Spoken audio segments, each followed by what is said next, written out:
pero lo voy a, podemos comer todo el día sin parar. Y por supuesto, pues la actividad física en contraparte de esto, aumentamos el número de calorías, pero no estamos caminando, ya no andamos en bicicleta, cada vez estamos más pegados al uso de las pantallas, la vida la hacemos dentro de casa, nuestros niños ya no salen a correr, a convivir en la calle como era en nuestros tiempos. En las escuelas se suspendieron los programas de educación física, no hay soporte de educación para la salud en la atención médica. Y bueno, pues nos hemos convencido de que los gorditos se ven chulitos, o nos veíamos chulitos, ¿verdad? Entonces, pues es parte del problema. La comida rápida ha evolucionado desde una hamburguesa que era de 210 calorías hasta actualmente podemos encontrar hamburguesas de 1400 calorías, es decir, casi el total del número de calorías que necesitamos en el día. Igual, en 1955 y en 1915 la Coca-Cola era de 6.5 onzas. Hace 65 años, que es el año de mi nacimiento, las Coca-Colas eran de 10. Y en la actualidad, pues podemos ver a nuestros niños acudir a las tiendas del pueblo para comprar Coca-Colas de 3 litros para desayunar. Y es lo común. Estamos en una conspiración del azúcar. Y por lo tanto, pues hay 30% más de obesos en el mundo que gente desnutrida. Antes apelábamos a la desnutrición y decíamos que era lamentable, pero ahora estamos viendo la contraparte en nuestra sociedad en la cual tenemos más obesos. México ocupa el segundo lugar en obesidad. Y, por supuesto, en el mundo la diabetes está aumentando cada día más, de 115 millones que había hace 30 años, en la actualidad tenemos 422 millones y 3.7 millones de muertes provocadas por diabetes. Y bueno, si asociamos las comorbilidades, seguimos teniendo que la diabetes mellitus es todo un problema de salud que está siendo arrasado, que está arrasando a la humanidad y que, bueno, es más mortal y más cara que incluso esta pandemia que estamos padeciendo. Por eso hablamos de que la diabetes mellitus es la pandemia perfecta. Y estas son algunas estadísticas mundiales: 202 millones que tienen enfermedad arterial, 154 millones de gentes con enfermedad coronaria, 64 con insuficiencia cardíaca, 44 millones con Alzheimer, 43 tienen algún tipo de cáncer, 36 millones tienen HIV positivo y 27 millones adicción a las drogas. Pero miren, 630 millones de diabéticos en la actualidad. Entonces, esto es un escándalo de salud y yo acostumbro decir en mis pláticas, a nuestra generación la jodieron. No dejemos que jodan a nuestros hijos y a nuestros nietos con esta enfermedad. Tenemos que actuar de manera coordinada en todos los ámbitos. Este es un ejemplo de otra de las comorbilidades de las cuales no estamos haciendo caso, en el cual el hígado graso está siendo cada vez más frecuente y tiene que ver con el consumo de alta fructosa de maíz. Entonces, la obesidad está haciendo también que dentro de algunos años tengamos una oleada de cirróticos no alcohólicos, lo cual es bastante grave y ya lo estamos viviendo en la actualidad. Miren, 1.1 del PIB en México se destina al tratamiento de las enfermedades y comorbilidades de la diabetes. 6.5 del presupuesto anual de salud. En la actualidad hay algunos estudios que estiman que hasta el 20 y otros que suman todas las comorbilidades, hasta el 40% del presupuesto anual de salud se va en esta enfermedad.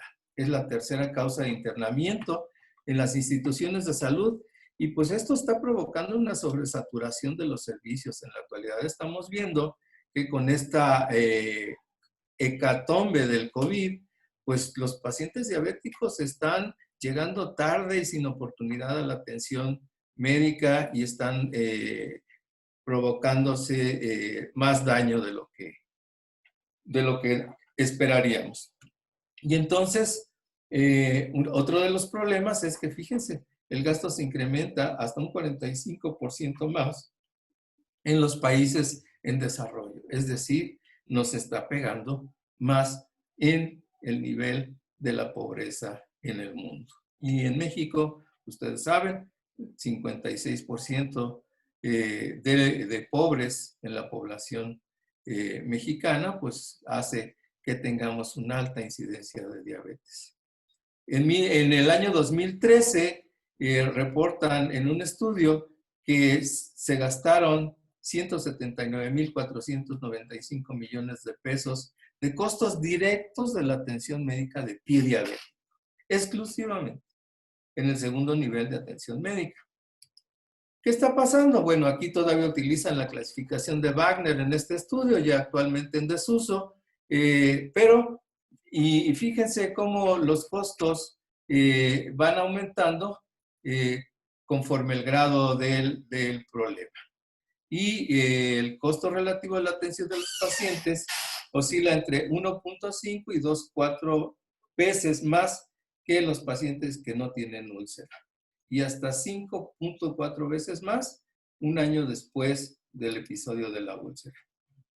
Se esperaría en este estudio que los costos de atención se incrementaran en el grado 4 o 5, es decir, los más graves, pero disminuyeron debido a que en general, en todo el país, hay una tendencia a hacer amputaciones mayores y no amputaciones menores, porque requieren tratamientos quirúrgicos varios, debridaciones, amputaciones menores, manejos especiales de la herida. Entonces, los costos se incrementan, es cierto. Sin embargo, ya lo platicaremos. El BID en total es 1.5 billones de dólares. Es un titipuchal de dinero. No alcanzo a contarlo, ni a tenerlo, ni a percibirlo en mi mente. Pero estos son los hechos. Miren, la tasa de amputaciones a nivel general, en la población en general, es de 5 a 25 personas por cada 100,000 habitantes. Pero en los diabéticos es de 8 a 16 pacientes por cada 1,000 habitantes. Pero ¿qué pasa? El 85% de las amputaciones en los diabéticos son precedidas de una úlcera en el pie. Pero la mortalidad a 3 años en estos pacientes es del 50% y a 5 años aumenta al 68%. Cifra que solamente es superada por el cáncer de pulmón. La posibilidad de amputación de la extremidad contralateral es del 42% en los primeros 3 años y aumenta al 56% durante el 0 al 5º año. Es decir, paciente amputado, se espera una muerte prematura o una amputación contralateral en poco tiempo. Y bueno, el pie diabético es la principal causa de hospitalización en diabetes. Casi siempre conduce a una amputación mayor o menor. Llega a poner en peligro la vida a los pacientes sépticos y siempre está entre las 10 primeras causas de internamiento hospitalario. Entonces, ¿qué pasa con nuestros pies?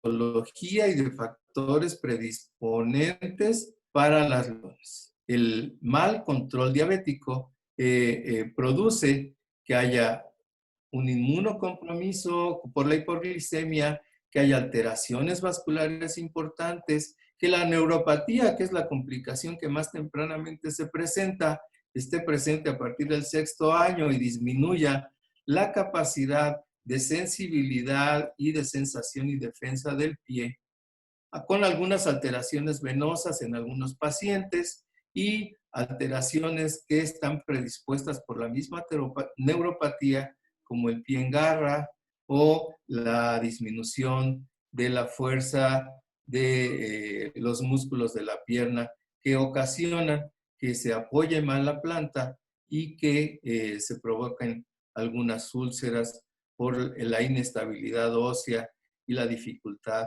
en la tensión de los ligamentos que mantienen junto a todos estos. Y, por supuesto, siempre tenemos que poner ahí la trampa cuando el paciente no tiene los cuidados necesarios ante situaciones como la onicomicosis, como el calzado inadecuado, por la pérdida de la sensibilidad a la presencia de clavos, espinas, calcetines en el pie que ocasionan úlceras y que llegan a no ser detectados por la pérdida de sensibilidad del paciente, pues todo eso hace un caldo de cultivo muy propicio para las lesiones en el pie de los pacientes diabéticos. Y miren esto, cada 20 segundos se amputa una extremidad en diabetes mellitus. O sea que en el tiempo de esta charla de 40 minutos, pues vamos a tener 120 extremidades en la basura, 120 discapacitados y 120 problemas familiares. No perdamos de vista que la diabetes mellitus es una enfermedad social que afecta a la familia y que cuando se produce una discapacidad, todo el entorno familiar se altera.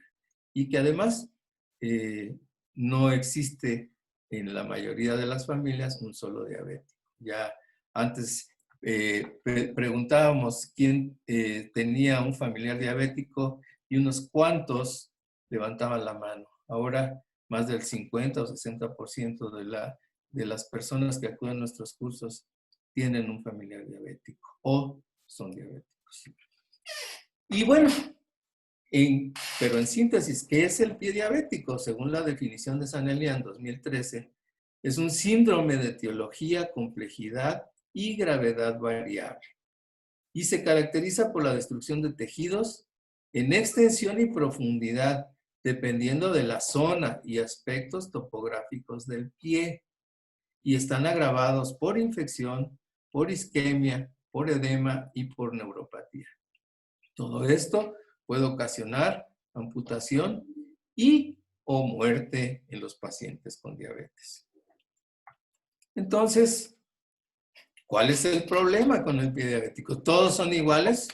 Tenemos diabéticos con diferentes edades cronológicas, con diferentes edades en el diagnóstico y detección de la enfermedad diabética. Tenemos pacientes con diferentes grados de control de su enfermedad, con pacientes que no están convencidos que son diabéticos y permanentemente permanecen con hemoglobinas glicadas, pues por arriba de 8, de 10, y que sabemos que pues entre mayor es la cantidad de glucosa circulante, mayor es el daño endovascular en el endotelio. Y entonces, pues nuestros pacientes tienen diferente daño. Entonces, esa es la dificultad del pie diabético. ¿Cuál es el grado de lesión? ¿Cuál es el sitio de la lesión? ¿Cuál es la extensión de la lesión? ¿Cuáles son las características de la profundidad? Tenemos osteomelitis, tenemos edema, tenemos problema vascular, tenemos problema venoso. ¿Qué es lo que está pasando? Y bueno, Giacomo Clerici, un gran amigo nuestro, especialista en pie diabético, dice que el tiempo es tejido. Esto quiere decir que entre más tiempo dejemos a un paciente sin resolverle un problema infeccioso o ulceroso del pie, pues vamos a las posibilidades de lesión mayor van a ser mayores. Entonces, consideremos, el pie diabético es una urgencia quirúrgica. No podemos considerar que el pie diabético infectado puede subir al piso y manejarlo con antibióticos. Tenemos que resolverlo desde urgencia. Usted no sube un apéndice infectado o una apendicitis de un paciente al piso para curarla con antibióticos, aunque ahora hay una tendencia a nivel mundial durante las primeras horas con antibióticos. Pero el pie diabético tiene otros factores que no tiene la apendicitis y debería ser resuelto de manera inmediata antes de ser subido al piso. Por lo tanto, el manejo oportuno define el futuro funcional del paciente y Por ende, va a disminuir el gasto en la atención de estos pacientes. Cuando nosotros tenemos un paciente internado muchos días, pues ocasionamos un gasto en material, en día cama, en desgaste de nuestro personal, y cuando lo resolvemos oportunamente disminuyen todos estos costos y la posibilidad de que nuestros pacientes puedan rehabilitarse de manera inmediata. Por lo tanto, dice nuestro buen amigo el doctor Fermín Martínez de Jesús, presidente fundador de la Asociación Mexicana de Pie Diabético y presidente fundador de la Asociación Latinoamericana de Pie Diabético, pues que hay que enterrar el hacha. Y esa es una frase de él. Tenemos que disminuir las amputaciones. Por ahí el doctor David Armstrong dice, aplanar la curva de las amputaciones. Tenemos que ser más clínicos para disminuir todo esto. Ya desde 1996, en la Declaración de San Vicente, de la isla de San Vicente, se decía que estábamos amputando demasiados pacientes. Créanme que no hemos cambiado mucho. No hemos cambiado mucho, todavía tenemos altos índices de amputación en general y el objetivo de nuestra asociación es disminuir esto. Entonces, ¿qué implica una amputación? Implica mejorar el dolor, controlar la infección y recuperar la movilidad rápidamente con una prótesis. Pero les voy a dar un dato. Menos del 10% de los pacientes con amputación mayor, es decir, por arriba del tobillo, llegan a ocupar una prótesis. Pero más triste es que menos del 10% saben usarla. Algo pasa. Algo pasa con estos pacientes que si los amputamos de una manera radical, así como se decía en la actualidad, corta por lo sano y vete arriba de la rodilla. Entonces, no es la manera de resolver el problema. Estamos condenando a nuestros pacientes a una muerte prematura. Reflexionemos una diapositiva. ¿Qué produce un sistema sanitario? Julio Mayor, uno de los mayores innovadores en los metadatos en medicina, dice que lo que produce un sistema sanitario son servicios asistenciales, es decir, atendemos enfermos. También formamos médicos, formamos enfermeras, tenemos servicios docentes y tenemos un conocimiento explícito y un conocimiento tácito. ¿Cuál es la diferencia? El explícito es lo que podemos medir y demostrar que sirve. El tácito es nuestra propia experiencia, lo que hemos aprendido con nuestra práctica cotidiana.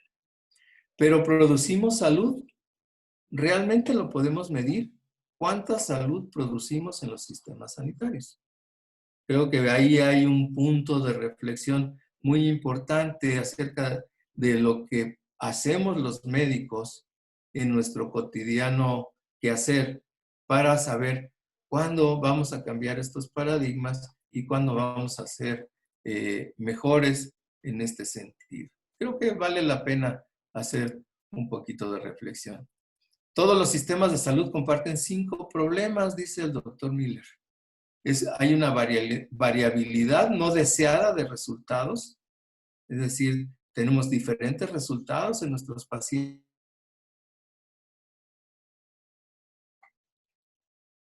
Que no tenemos un desperdicio de recursos y no maximizamos el valor de estos recursos.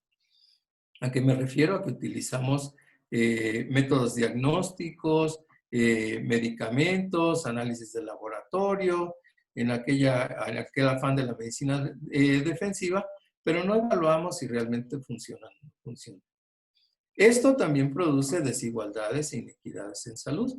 No es lo mismo que usted esté en el Massachusetts General Hospital o que esté en Médica Sur, en Ciudad de México, o que esté en Tinguindín de las Pelotas, en la Sierra de Oaxaca. Las desigualdades e inequidades de salud deberían cambiar y deberían ser las mismas para todos con las posibilidades de atención, pero con el mismo conocimiento. Y la otra es el fracaso en las enfermedades prevenibles. 85% les decía yo, de las enfermedades, de las úlceras en el paciente diabético, se pueden prevenir. 85%. Es un índice muy alto. Algo estamos haciendo mal. Y miren este dato. Es la Encuesta Nacional de Salud y Nutrición de 2012 y habla nada más de la ciudad de Oaxaca. Cabe mencionar, no se observó en hombres ni en mujeres la realización de la revisión de pies como medicina preventiva en la población de 30 a 49 años. No revisamos los pies, no nos interesa. Parecería que nos interesa atender el desastre. Es decir, o los amputamos o los tratamos, pero no queremos prevenir. Ahí hay una falla en esto. ¿Y cuál es tal vez el mayor miedo que existe para atender al paciente con pie diabético? Yo creo que los pacientes vasculares. Sí, tenemos pacientes que tienen mayor predominancia neuropática mayor predominancia vascular. Sin embargo, no siempre se presentan de esta manera tan pura. La correlación entre el índice tobillo-brazo es muy importante. Tenemos que aprenderla. No se requieren muchos recursos. Tendríamos que exigir tener Dopplers en los primeros niveles de atención incluso para que podamos hacer una evaluación adecuada y podamos tener un pronóstico adecuado de nuestros pacientes diabéticos.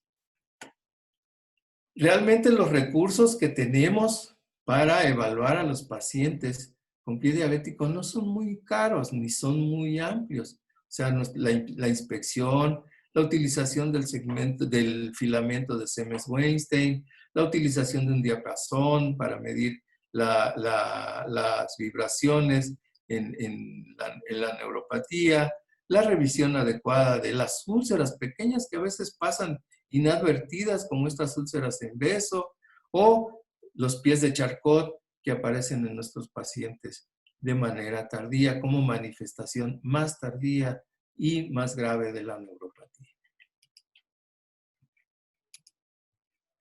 Y bueno, nosotros hemos trabajado y el doctor Fermín Martínez de Jesús ideó este sistema latinoamericano, ahora llamado Sistema Latinoamericano de San Elian, porque está adoptado en toda Latinoamérica y que mide precisamente cuál es la localización de la lesión, cuál es el aspecto topográfico, cuántas zonas están afectadas, hay isquemia, midamos el índice tobillo-brazo, hay infección, tenemos edema, ¿qué tamaño tiene el edema? ¿Hay neuropatía? ¿Qué grado de neuropatía tenemos? ¿Es un pie de Charcot o simplemente es una neuropatía inicial o media? ¿Qué tan profundo está? ¿Llegamos a hueso? ¿Qué tan grande es el área? ¿Y en qué fase de cicatrización estamos? ¿Está epitelizando? ¿Está granulando? ¿O todavía estamos con un problema de infección? Y eso nos permite clasificarla en grados 1, 2 y 3, leve, moderado o grave, en el que sabemos que el grado del 1 al 10 nos permite dar un pronóstico bueno para cicatrización exitosa y evitar la amputación. Moderado de 11 a 20, donde hay una amenaza de pérdida parcial del pie y el pronóstico está relacionado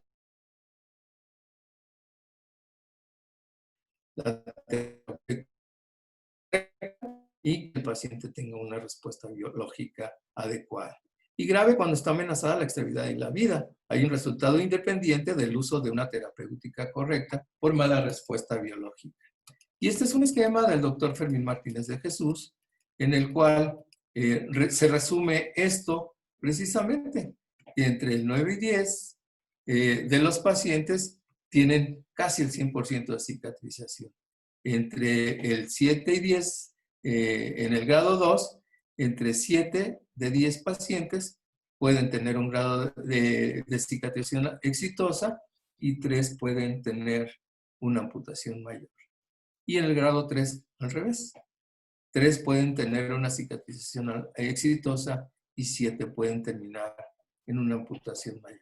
¿Para qué me sirve a mí esto? Bueno, porque este sistema latinoamericano Sanelian nos permite también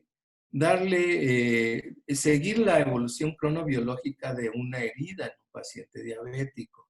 Me permite darle una calificación objetiva y me permite, independientemente del operador, es decir, del médico o la enfermera que lo atienda, una calificación para poder dar un seguimiento adecuado a la herida, que a veces es lo que no sucede en nuestras instituciones. El paciente llega, lo cura, no sabemos si está avanzando, si no está avanzando, y luego ya que pase a amputación mayor. Entonces, fíjense, este cuadro de seguimiento nos permite repuntualizar la herida por fechas para poderle dar un seguimiento y un pronóstico, independientemente del médico que lo ocupa. Y bueno, ya empezando a hablar un poquito sobre lo que son las amputaciones y el tema de esta plática que dice, bueno, ¿cuándo amputar? Lo fácil o lo difícil. Bueno, cuando haya utilizado todos los recursos diagnósticos para poder decidir si tiene que hacer una amputación.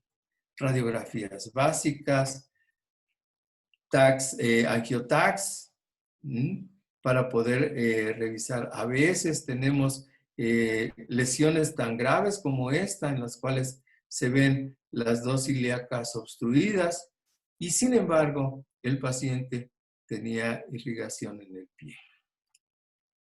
Vean, es este mismo paciente, y bueno, acuérdense que el problema vascular de los pacientes diabéticos está por debajo de las rodillas. Y que bueno, no siempre, lo que aprenderíamos de este enfermo es que no siempre amputar por arriba de las rodillas es el sitio más seguro. Si tenemos una obstrucción mucho más alta y no la diagnosticamos y no utilizamos los recursos para ello. Entonces, es importante. Los angiólogos han desarrollado una serie de técnicas endovasculares que son fantásticas. Yo los he visto hacer casi milagros. Por lo menos permeabilizar las arterias y lograr, gracias a la vascularización que tiene el pie en forma de arco en la planta y en el dorso, para poder cicatrizar y permeabilizar las arterias y poder rescatar esas extremidades. No lo perdamos de vista, es algo que tenemos que impulsar. Es caro, todavía es caro. Yo creo que va a ir disminuyendo el costo, pero vale la pena intentarlo. Ya veremos por qué.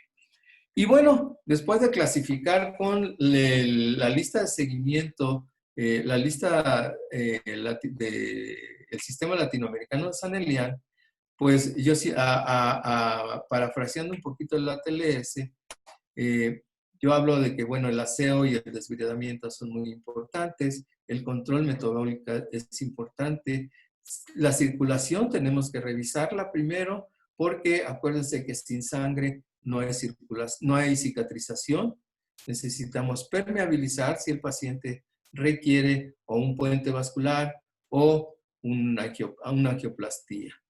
Y luego, pues, hacer los cuidados de la herida suficientes para lograr la cicatrización y, por supuesto, la rehabilitación y seguimiento. Un paciente con pie diabético no se da de alta nunca, se dan de alta ellos solitos, pero los pacientes con pie diabético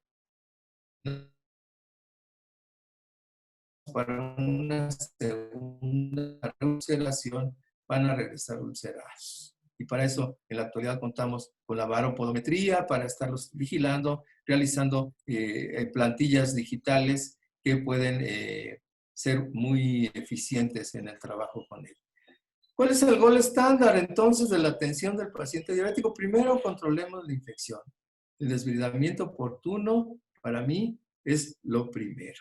Hay que quitar lo malo. Lo que está muerto ya no sirve. Ya no va a revivir.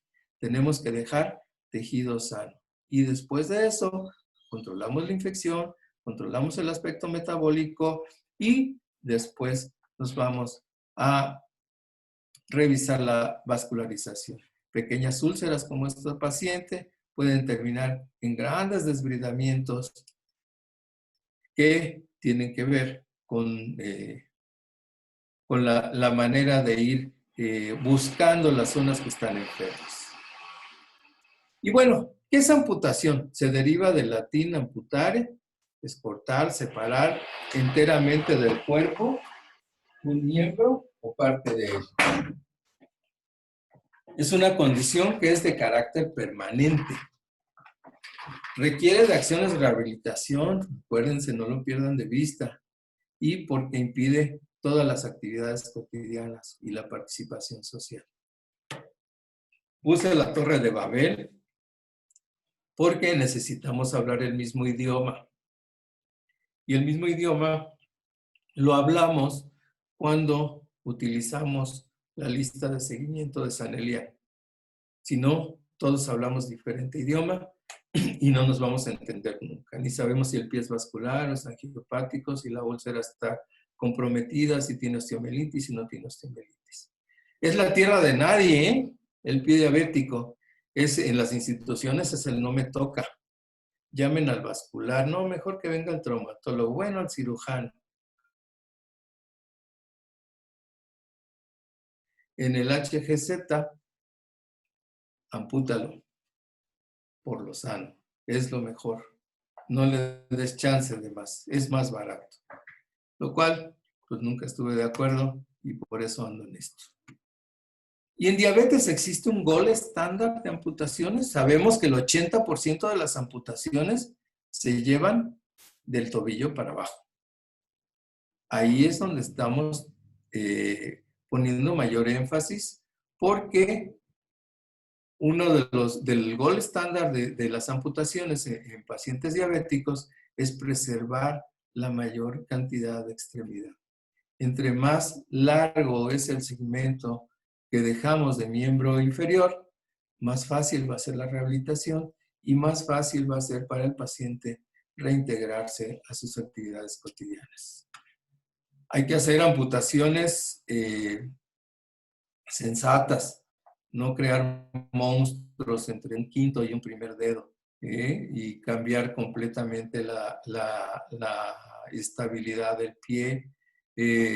Aquí en esta imagen ilustro, bueno, que siempre hay que tratar de amputar los dedos laterales o los dedos internos, pero tratando siempre de, o un solo dedo medio para tratar de mantener la estabilidad.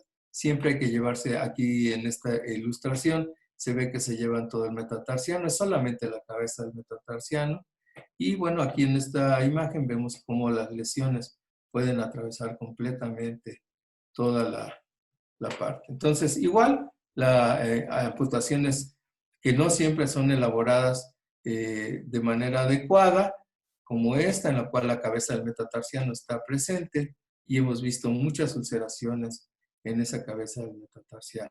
Entonces, siempre llevarnos la cabeza del metatarsiano para que pueda cambiar y modificar mediante una plantilla adecuada la estabilidad del pie. Después, usemos todo lo que hay. ¿Qué es lo mejor que hay para controlar la infección y permitir la granulación de un pie diabético? Lo mejor es la terapia VAC.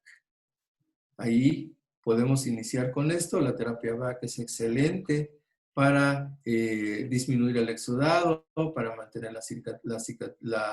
la irrigación de manera más adecuada y hay que utilizarla. Muchos hospitales del Seguro Social la están utilizando con buenos resultados y con disminución en los costos. ¿Es cara? Sí, es cara si pensamos solamente en el costo del material, pero a largo plazo esto nos permite acelerar la cicatrización de estos pacientes.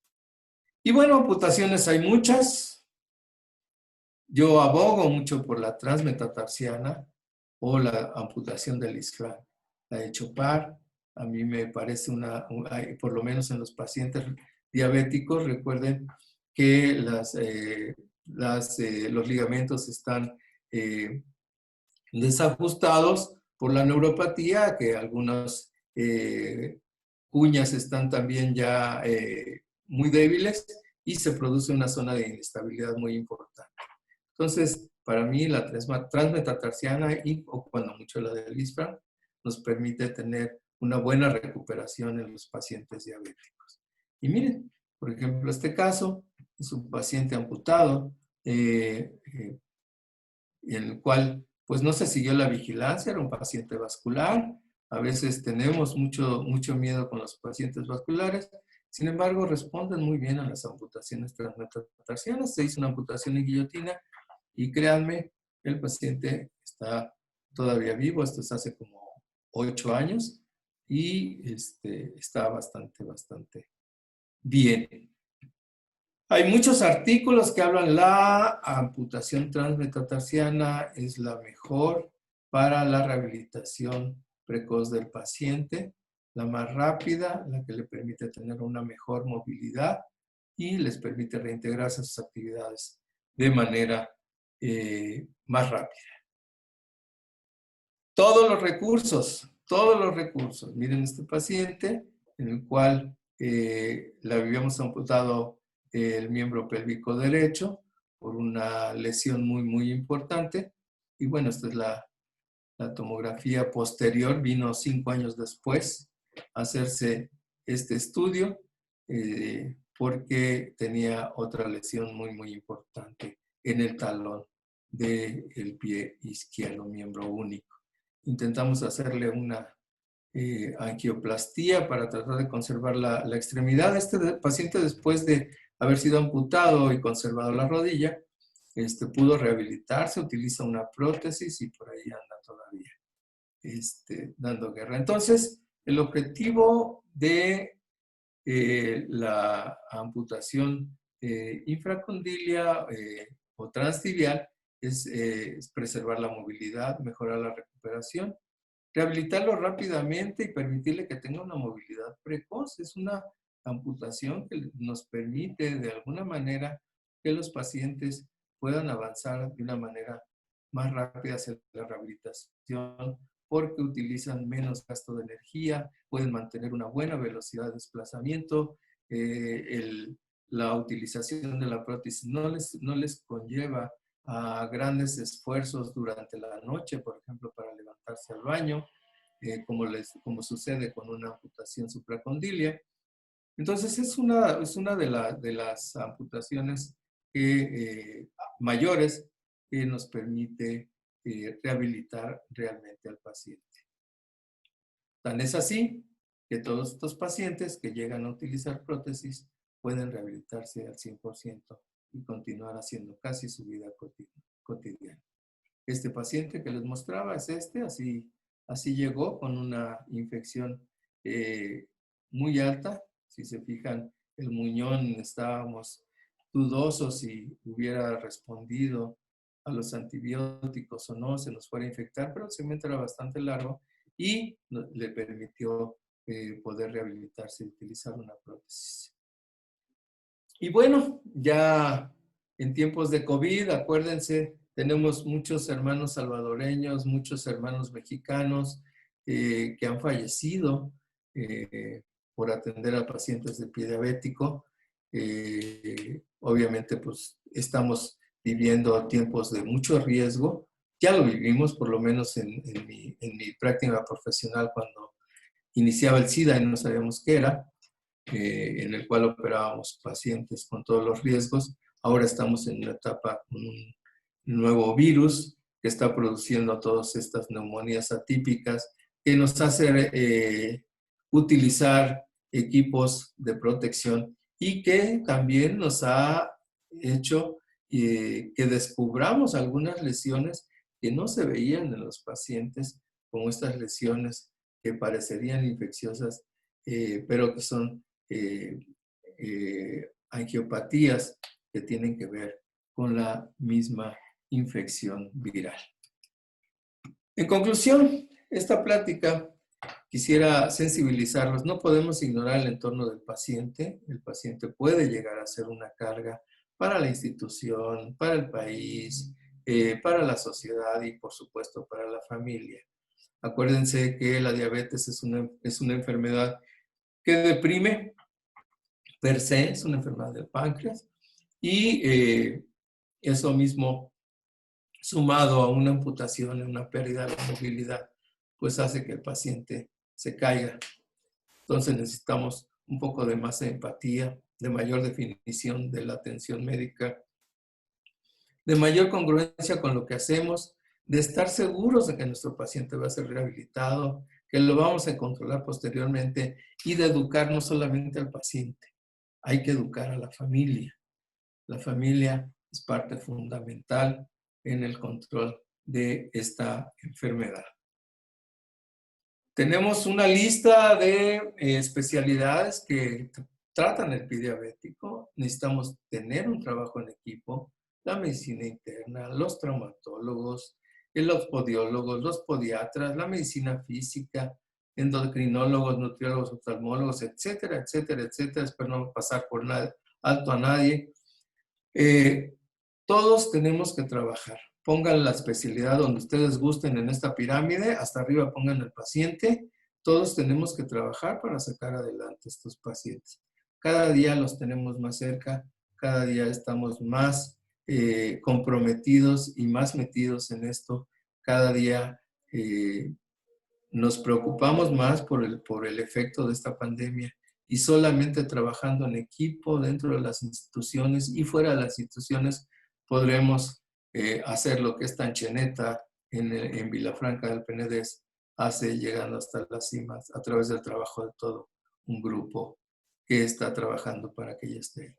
Entonces, creo que espero haberles cumplido sus expectativas. No hablé de amputación supracondílea porque no me parece una opción viable para el diabético. Me parece que tenemos que olvidarnos. Si vieron ustedes esa imagen de nuestro paciente que tiene obstruidas las ilíacas, verán que lo sano no siempre está por arriba de la rodilla. Entonces, muchas gracias y esperamos sus comentarios y preguntas. Muchas gracias. Muchas gracias, doctor. Excelente su presentación, como siempre. Oiga, una pregunta, y sobre todo porque estas sesiones van más enfocadas a los becarios, a los internos del hospital. Y que no tenemos estos recursos cuando ellos salgan el próximo año al servicio social, no vamos a tener estos recursos, y que muchas veces a lo mejor hasta ni radiografía llegan a tener. Ahí tengo entendido, y no sé si me equivoque, doctor, pero creo que la herramienta más importante que tenemos es nuestra exploración física, nuestras manos para tocar los pulsos, y que debemos de tener la humildad para poder estar en contacto con algún otro médico que nos pueda echar la mano. No sé qué opina, doctor. Sí, claro, por supuesto. Todos, como decía yo, todos estamos involucrados. Y los jóvenes, pues, les va a tocar también enfrentar estos problemas. Como decía, no todos los recursos que necesitamos tienen que ser caros. Es decir, no vamos a hacer un Doppler. Podemos tocar los pulsos, sí podemos revisar la sensibilidad de los pacientes, sí podemos prevenir si tienen onicomicosis, si tienen algún heloma, sí podemos trabajar con esa prevención. Yo creo que el problema ha sido que no estamos previniendo, y yo creo que lo principal en los jóvenes allá arriba o en el centro de salud que les toque es prevenir, prevenir, prevenir, prevenir. Ahí está la base fundamental. El primer nivel de atención es fundamental, siempre ha sido fundamental. Necesitamos apoyarlo, necesitamos trabajar con ellos, necesitamos enseñarles a que desarrollen estas destrezas, a tocar pulsos, a hacer un índice tobillo-brazo, a utilizar la lista de seguimiento latinoamericano de San Elian, para que ellos puedan tener una evaluación objetiva, adecuada.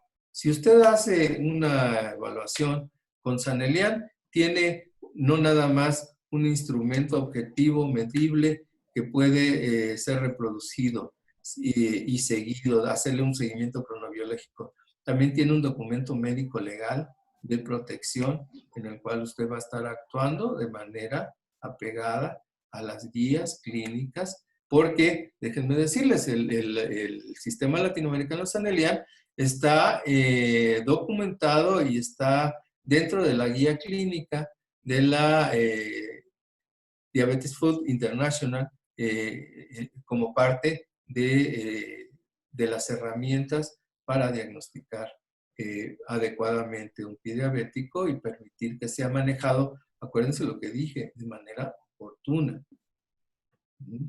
Entonces, pues, por supuesto, hay que seguir trabajando. Nosotros estamos desarrollando diplomados, ahorita estamos viendo la estrategia con el doctor Fernando Torres para iniciar un diplomado en línea, con reconocimiento universitario, por lo menos para que tengan las bases para poder identificar y manejar este estigma que de pronto nos rebasa. No sé si tengas alguna otra pregunta. Yo creo, doctor, que dando el seguimiento con la Sanelian nos va a obligar a tocar los pulsos, a hacer el índice del tobillo-brazo, a hacer el Siemens-Weinstein, y que son herramientas básicas, ¿no? Son muy sencillas para hacer y que nos va a dar mucho panorama. Una pregunta que hace el público es ¿dónde... Edwin Méndez dice, ¿dónde podemos checar el manejo de la tabla de Sanelian? El internet está en todos lados.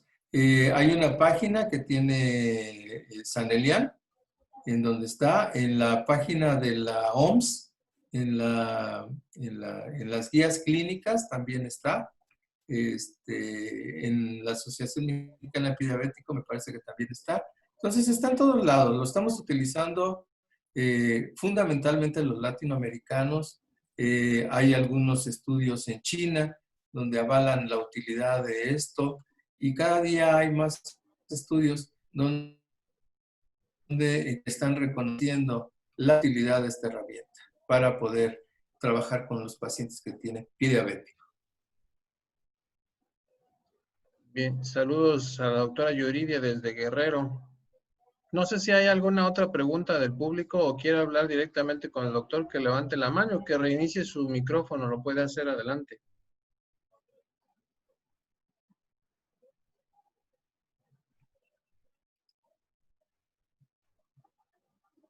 Una pregunta, doctor, si no se tiene el Doppler, ¿se puede utilizar se puede realizar el ITB con palpar el pulso o es necesario el Doppler vascular? Bueno, la técnica está descrita con Doppler. Es mucho más sensible. A veces lo hemos intentado y bueno, cuando no teníamos Doppler, pero bueno, la idea es que, porque así está descrita la técnica, es que se utilice un Doppler. Es correcto, es un Doppler diferente al Doppler que utilizamos para el feto. Así es. Sí, es un Doppler vascular. Es correcto. Un favor, por favor, ahí tenemos un link que se les ha estado mandando de Google Drive para que registren su asistencia. Esto es productividad para nuestro hospital.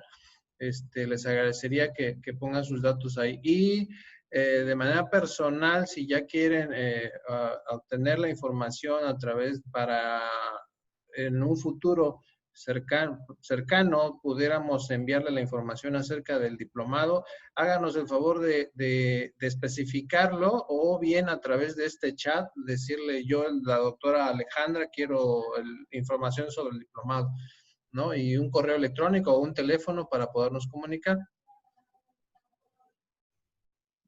Les comento el diplomado que hicimos en Oaxaca, la verdad tuvo muy, muy buen nivel. Vinieron gente de diferentes partes de la República a nivel internacional. Muy, muy buen nivel y lo hicimos el primer diplomado aquí en Oaxaca y pues ahora pretendemos hacerlo a través de esta herramienta ahora de Internet. ¿Alguien más que quiera hacer alguna pregunta al doctor? Aprovechen, no, es muy chocante el doctor, no cualquiera. No, no es cierto, es un buen amigo, es muy sencillo el Ya no me doctor. eches tierra, maestro. Pues yo creo que quedó muy claro, doctor, y ojalá hayan quedado dudas, porque esto es así es el pie diabético, es muy, muy amplio. También nada más a lo mejor es una osteomielitis, a fuerzas tiene que ser una amputación, doctor. No, depende del sitio, ¿no? Miren, yo soy enemigo de las amputaciones mayores. Yo hago todo lo que puedo antes de amputar. Y a veces hago hasta cosas de más, ¿no? Como les decía, uno puede producir conocimiento tácito o implícito o explícito. Pero, pues en mi experiencia he manejado muchos pacientes con osteomielitis y bueno, si están las falanges distales o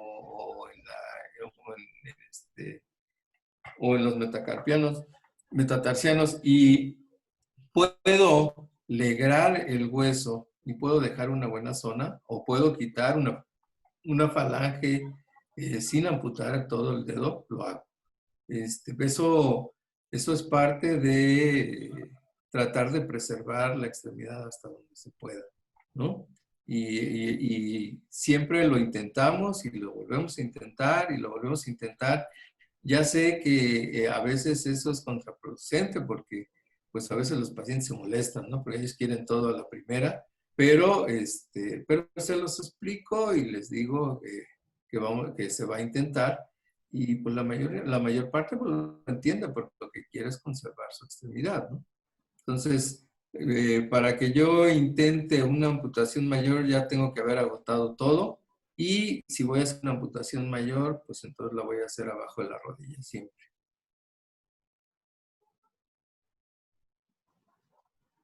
¿Alguna otra pregunta? Los pasos a seguir, doctor, serían primero el pulso, índice, tobillo, ¿Sí? brazo. ¿Y usted con qué Palpar seguiría? pulsos, Ajá. medir la sensibilidad. Primero la inspección. O sea, los cambios en la piel, si tengo una piel reseca, si tengo una piel que no tiene sudor, si tengo una piel que ya no tiene vello.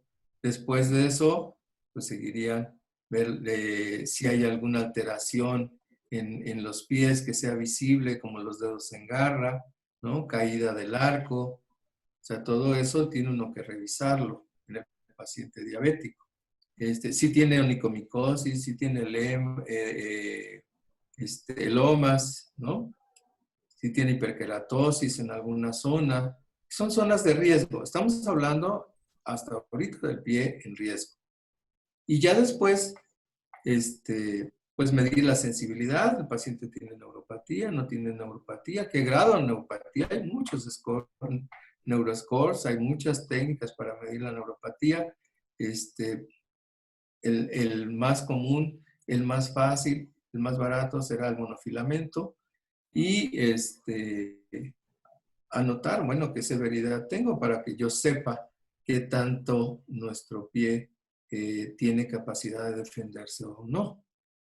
Pero además eso, también la vibración nos permite saber cómo está la sensibilidad profunda y si nuestro pie pues está ya teniendo alteraciones importantes en la estabilidad del mismo, ¿no? Acuérdense que el pie trabaja todo el día, ¿no?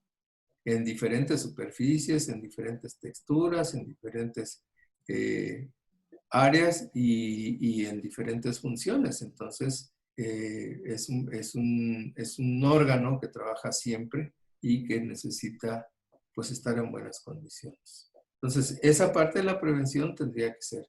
Y luego, pues ya todo lo que está documentado en San Eliana. Acuérdense que la definición de pie diabético habla de que es una herida. O sea, el pie diabético es un pie en un diabético con neuropatía, cambios en la estabilidad, en la dinámica, pero con una herida.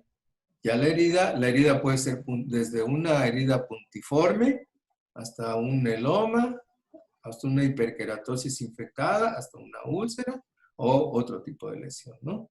una flitena que se infectó. Entonces, ese ya es un pie diabético. Ese ya lo podemos clasificar con San-Elian. Antes solamente podemos revisar cuáles son las alteraciones que puede tener ese pie. Una pregunta de Irene Núñez. ¿Cuál es el mejor antibiótico para iniciar tratamiento? El mejor antibiótico. Ya sé. Desbride, doctora. No le dé antibióticos si no lo desbrida. Después de haber desbridado, de quitar todo el tejido enfermo, entonces piense en el antibiótico. Antes no le va a servir de ninguna manera. No es bueno cubrir con antibióticos a los pacientes con diabetes, porque ha sido la costumbre que hemos seguido desde siempre. Llegó un paciente infectado con un pie diabético, ponle antibióticos. Cuando lo que debería hacer es, hay que desbridarlo, lavarlo y ahora sí le ponemos un antibiótico. ¿Cuáles han sido los antibióticos? Acuérdense que la flora bacteriana en el pie diabético es múltiple. ¿Sí? Es gram negativos, gram positivos, aerobios, anaerobios. Entonces hay que cubrir toda esa gama. ¿Con qué? Con lo que pueda. Solamente fíjese de no utilizar medicamentos nefrotóxicos, ¿no? Porque el diabético per se, pues ya tiene cierto daño renal. Acuérdense que la función renal disminuye 1.5% por cada año de diabetes. Entonces, entre más tiempo tiene la diabetes, pues mayor daño renal. Y si le hacemos el favor de agregarle un nefrotóxico, como un AINES, por ejemplo, un AINES o un antimicrobiano que sea nefrotóxico, pues estamos ayudando y estamos acelerando su lesión renal. Entonces, aguas con eso. Cubrir todo el espectro con lo que tenga. Yo le podría decir que yo en mi experiencia los debridos les inicio con IMAX, con el Capenem, y me va muy bien. Pero son pacientes que en el hospital y que tienen la capacidad económica para pagar un IMAX. Entonces, sí es importante pues medir todo eso. Y si no, pues iniciaremos con una cefalosporina y un antimicrobiano para anaerobios, clindamicina, metronidazol. Pero sí, hay que tratar de cubrir todo el espectro, pero fundamentalmente hay que desbridar primero. No nada más cubrirlo por cubrirlo con antibióticos. Porque es lo que hacían o hacíamos cuando estábamos en las instituciones, subirlo al piso, ponerle antibióticos y una semana después llegarlo a hacer una amputación, llevarlo a una amputación mayor. Y esa no es la mejor conducta. Lo que se hacía, ¿no? Hay que enfriar el caso. Sí, pero le enfriábamos la pierna. Sí, sí, no. ¿Cada qué tiempo es necesario hacerle una curación a un pie diabético infectado o darle el seguimiento adecuado con la finalidad de que éste no se complique más? De Luis Cortés. Si está infectado diario, destápelo todos los días y haga su lista de seguimiento de San-Elian. Mida todos los casos. Vuelva a dar el puntaje a cada cosa para ver si está avanzando o si le faltó algo. Si está avanzando, si el puntaje disminuye, está haciendo bien las cosas. Si el puntaje aumenta, algo se le olvidó por ahí infectado y tendrá que hacer otra desbridación, otro desbridamiento, otro aseo quirúrgico mayor para poder recuperar esa extremidad. Acuérdense que la idea es salvar la extremidad. Entonces, mientras no controle la infección diario, cuando ya el pie ya se arrugó porque ya se desinflamó, ya no tiene secreción, tiene buena coloración, tiene buenos pulsos, en ese momento ya le podrá dar seguimiento a lo mejor cada tercer día, cada 4 días, cada 5, hasta cada semana, si así lo cree conveniente. Yo, en aras de los costos a nivel privado, yo nada más trabajo a nivel privado, pues a veces lo hago hasta cada 7 días, cuando ya están en fase de epitelización. Pregunta de Alejandra Carranco. ¿Qué tratamiento oportuno de medicamento que ayude a mejorar la vascularidad de la extremidad en lo que el vascular revisa al paciente? Una pregunta interesante y muy común, doctor. Anticoagulantes, anticoagula al paciente. Algunos medicamentos como el cilostazol pueden ser funcionales ahí, protegerlo con eso, pero sobre todo téngalo sin infección, téngalo limpio. En lo que el vascular hace, decide. Aquí una anotación con la evaluación vascular. La evaluación vascular generalmente es muy precisa y muy correcta. Sin embargo, pues hay vasculares que no se dedican al pie diabético, no les gusta el pie diabético, ¿no? Entonces, un poquito ponderar eso para no caer en radicalismos y en amputar por amputar, ¿no? Intenten todo, hasta dudar, ¿no? Edwin dice qué posibilidades hay de ver posteriormente alguna ponencia con el mismo nombre de la ponencia. Lo puedes buscar en YouTube y la voy a subir a mi portal, a mi página, y ahí lo puedes encontrar con el mismo nombre del doctor Ceja o el tema que se subió el día de hoy. Así va a estar en YouTube. Yuridia Santamaría, ¿qué antimicrobiano o antiséptico local ha usado usted y cuál es su experiencia? ¿Qué recomienda? El más barato, agua y jabón. Agua y jabón. Es lo más barato, lo que menos daña. Puede usarlo indiscriminadamente. También puede utilizar las aguas hiperoxidadas como el estericide o el microdacin, pero yo les sugeriría agüita y jabón. Acuérdense que el pie diabético es un proceso de curación que se encarece mucho entre más cosas utilicemos. Otra pregunta de Luis Cortés. ¿Qué diferencia hay entre el manejo de la curación con sulfadiazina de plata contra los parches, que hago una acotación, no se llaman parches, se llaman apósitos, y el sistema BAC? Bueno, lo que pasa es que cada cosa tiene su lugar, ¿no? El sistema BAC lo utilizamos más frecuentemente después de haber desbridado al paciente. Entonces, cuando tenemos la herida abierta y controlamos la infección y queremos acelerar la cicatrización, entonces utilizamos el sistema BAC.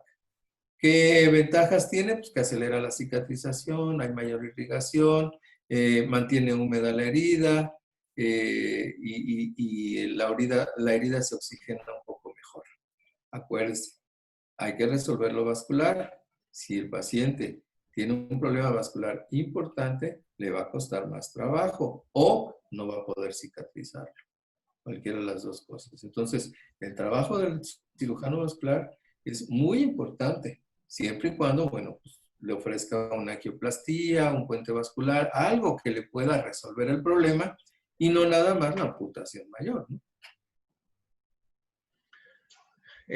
Ahora que veo por ahí a la doctora Bricia, médico en rehabilitación, yo creo que es parte importante en el grupo y mandaría usted al paciente hasta que ya tiene una úlcera cerrada o durante el procedimiento, durante las curaciones. ¿Cómo lo haría usted? Mira, el tratamiento actual de la diabetes está fundamentado en la utilización de los medicamentos adecuados, en la educación del paciente y en la rehabilitación o en el ejercicio.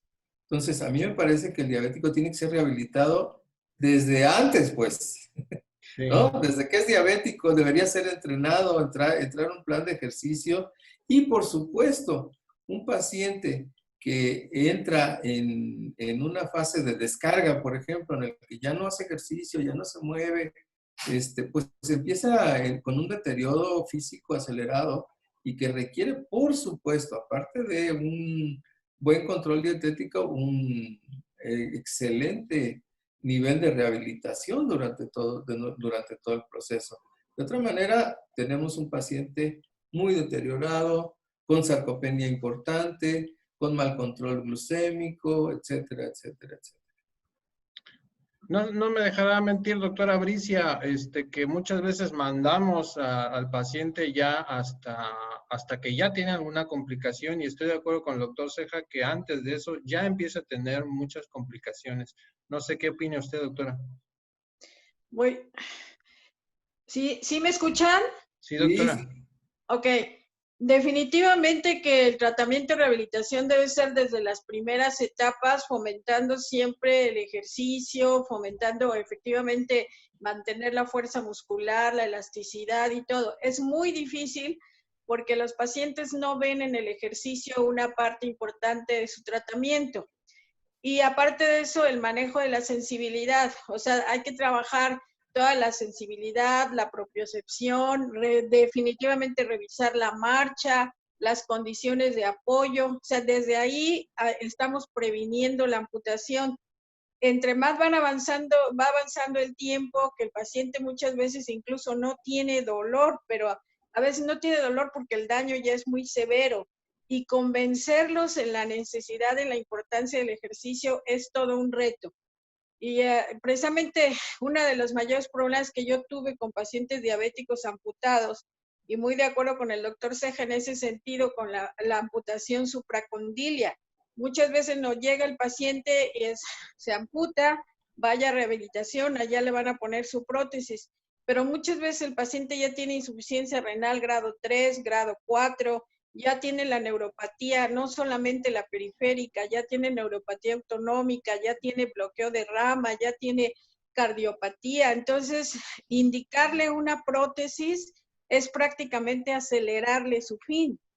Y esa es una de las situaciones que tenemos que enfatizar mucho en el paciente, pero sí siempre es un reto. O sea, esto debe iniciarse desde las primeras etapas y darle importancia al ejercicio, a la sensibilidad, al apoyo, a la marcha, a la coordinación.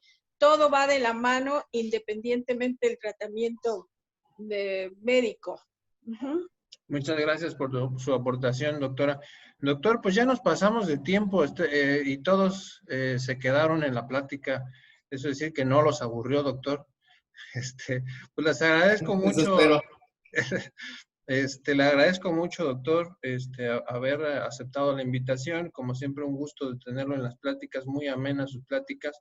Y búsquenlo en Facebook, está como doctor José Manuel Ceja Sánchez.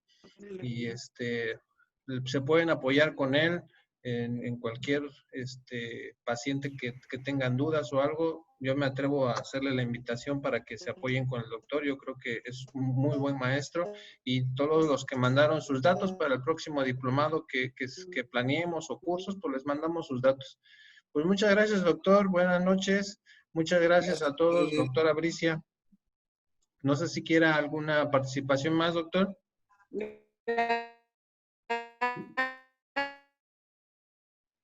No, pues muchas gracias a todos por la atención.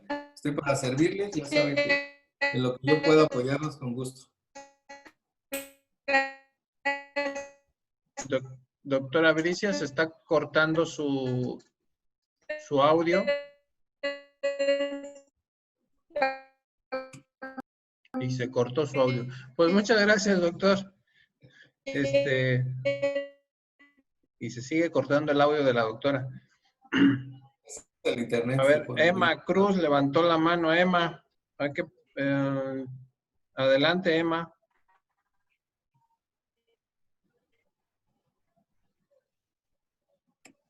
No te veo, Emma, no te escucho. ¿Dónde andas?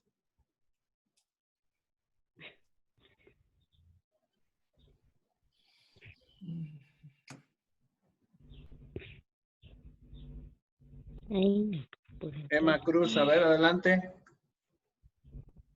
Ya te escucho, Emma. Igualmente, de nuestra parte. Gracias.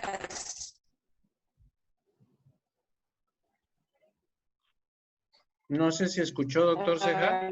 No, no lo escucho, se oye muy... Oye, muy, si quiere póngamelo aquí en el chat. Mejor escríbanlo porque se está cortando sus audios.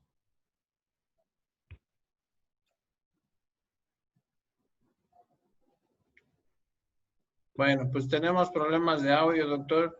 Pues le agradezco mucho, doctor, pues que tenga buena noche. Gracias, Fernando. Estamos Un en abrazo, contacto. mi doc. Gracias. Buenas noches a Gracias. todos. Buenas noches a todos. Gracias.